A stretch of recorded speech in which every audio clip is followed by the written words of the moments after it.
Well, we were just packing up this shoot on the Viking, and we just happened to run into Murray and Liz, who own the boat and have agreed to do a little bit of an interview with us. So fabulous boat, it's just amazing. So often, as I was saying before, Murray and Liz, as a boating instructor, I get on boats and sometimes I find right owner, wrong boat. But it's not the case here at all. This is definitely your dream, this is your passion. And our audience, we've been talking with them about, what are the 5 really key things of boating, and we've come down to its lifestyle expectation, area of operation, ease of use, time to use it, and of course budget at the end of all that. So you balance all that and you're going to be boating for the rest of your life. So tell us a little bit about what is driven your passion for boating and how that sort of works for you in that space. What's boat ownership like, Liz? Well, I think it's Murray's passion. He's always been into his boats, and I've sort of tagged along. But I think the nicest thing for us is our family, isn't it? And the reason for getting a bigger boat is to fit all the family on. Okay. Years ago, I used to have a baby and Murray'd get a new boat. Okay. Oh, well, so there you go. As the family grew, the boats grew, funnily. Yeah, right. In fact, one time I bought a boat and the broker sent flowers to the hospital to say congratulations on the baby and the new boat, but I hadn't told her about the boat. So okay. Anyway, right. So it would have been, had to deal with a few questions that night. Having our family, we've got 4 girls and they're all on the boat with us a lot of the time, even though they've grown up, they still keep coming back for family time on the boat. And now the 4 girls, there's 4 boys. Yeah. And so big part of this progression to this vessel was to get the 4th bedroom. Yeah, right. With extra amenities. Yeah. And those boys, the girls fish with me. My youngest daughter's fish with me a lot. Yeah. And Liz jumps in whenever she can. But those boys are fishing with us too now. They're part of the team. Yeah. And with Kleiny running the boat, and we're trying to use it for those purposes. But we also cruise the boat. I use the boat. We use it as a family. We just go up the river and stay up there for 2-3 days. We spend Easter on it. Yeah, right. So we own or operate, and it's just a big luxury cruiser, but it's also a heavy tackle or a light tackle. It's a fierce fishing boat as well. It's a fishing weapon. Let's not sugarcoat it. It's an absolute fishing weapon. It is the ultimate in fishing weaponry. There's no doubt about that. And so, but it's what you've covered there, just that between you is just like the ideal lifestyle aspiration and achievement in boating.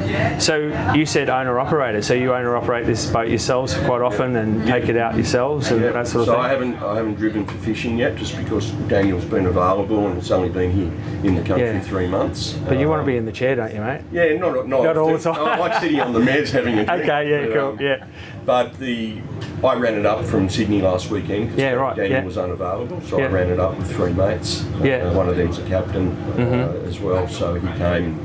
I'm getting more confidence. It's actually easier to drive than my last Viking. Yeah. I think just the technology and the engines, and it's very soft. Yeah. It's just the refinement in the vessel. And are those new systems and technologies, they increase the ease of use for you? So once we're learning the boat, every time we're using the boat at the moment, we're learning more about it. Okay. There's a lot of, like any technology, there's a lot of things you don't use. Yeah. Especially for me with the electronics for the fishing, I struggle with that. Yeah. So often Dan sets it up for me and says, now don't touch anything. Okay, right, yeah. But, so there's always a learning curve with the new boat. I've driven a lot for fishing, and I love it. I just love being on the boat. Yeah. I don't have to be driving, and I don't have to be the person fishing. I love hosting. It's a relaxation. It is. Switch off. I switch off when I'm on the boat. Yeah. With technology, Starlink on the boats meant I can be on the boat and still do my work. And that's been that gives me time. And so that's how we want to use the boat. Yeah. So you need excuses not to use the boat, as opposed to have excuses to use the boat. Yeah. So it's a big part of our life. Yeah. And definitely the family gravitates to the boat. Yeah. Okay. We're lucky enough to live on the water, and we keep the boat in front of the house. Yeah. Which means it's easy to use. Yeah. We can spend the afternoon on the back of the boat, and we don't even leave the dock. Yeah, that's right. So there's and often it's our guest house. Yeah. We have guests from overseas. Have stayed on our other boats, sitting in front of the house, put it on Sydney Harbour. They stay on the boat like a hotel room. Yeah. So it is a big fishing program, but it's very much a lifestyle, and our use is very much around the things we want to do. Yeah, and families obviously a massive component of this because it's, you know, that's a great story. New baby, new boat. I really love that. Now, so, oh, here we go. Look out. Well, where's it going to end with all these kids? Grandkids. We'll have to stop getting bigger boats. Just have to buy two, you know, at some point. So it's worked, and this is the thing, and this is why meeting you both is really important to what our message is, because, you know, this is what you've got right here is what a lot of people who are starting out and dipping their toe in the water are like, oh, what's it all going to look like? It looks like this. It looks like you two sitting here on your boat and just in love with the whole process. The only thing in your 5 points that we didn't get right is I blew the budget. But you know, it blew the budget. But it always does. You do just creep up a little bit more than you. You know what? It's been a great experience, and I'll say we focused for a long time on not letting any problems with boats or challenges with the boats we've had, you know, mechanical or different things. We've never let it dampen our love of boating. I've always said we'll just work through it. Let's talk about that for a minute. Preventative maintenance mindset. Where do you think the investment stops in that? I think that the more you put in, the better the boat goes, and the more you use it, the better the boat goes. But I think if you're going to get into this type of calibre of vessel, you know, I had a couple of 47 ribs. They were great boats. We had a 56 Viking before this called Cookie, which we bought in from the States. It was second hand, and that's when Daniel started working. He ran that boat for 8 years for me, and I invested from day one. I took the American model and I said, we've got to maintain this boat next level. And we sold that boat better than when it arrived. And this boat's going to be the same. So I think you're kidding yourself if you think you can just have someone on a wash program on a boat like this. Doesn't work.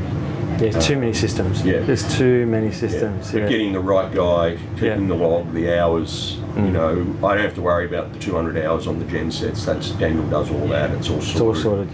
He's got a list. He knows what we talk, but he's got full control of the vessel, and he had full control of our last. So it's not just investing in the boat; it's investing in the right people around you to support that boat. Now, what is your favourite thing about this boat?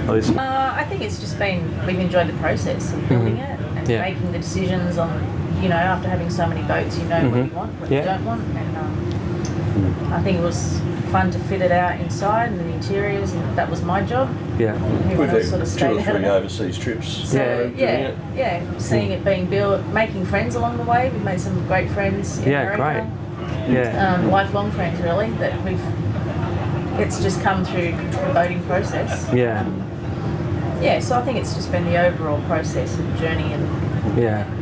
It's also been with the short boys, you know, it's been with Ryan especially. It's been a great experience. You know, they've really taken us in and you know, I'm sure I'm spending some dough and all that sort of stuff, but they really are consciously focused on full service. I do talk to people about warning them about buying an orphan, which is that boat that's not a lot of them in the country, and they not really have that support about them, and then they're just left with something that just won't resell, and then they've got all these headaches.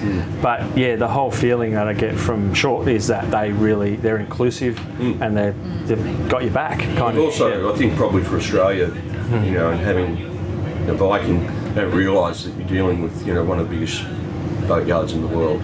And, you know, they're building 100 of these things a year, plus, you know, a whole bunch of these Valhallas as well.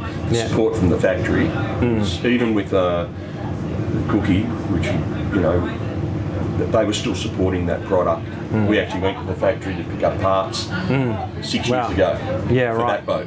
And they had all the colours. Just a little scupper on the side had come off. They gave me 6 of them, and the guy had them painted to the boot line colour, and I didn't even give him the colour.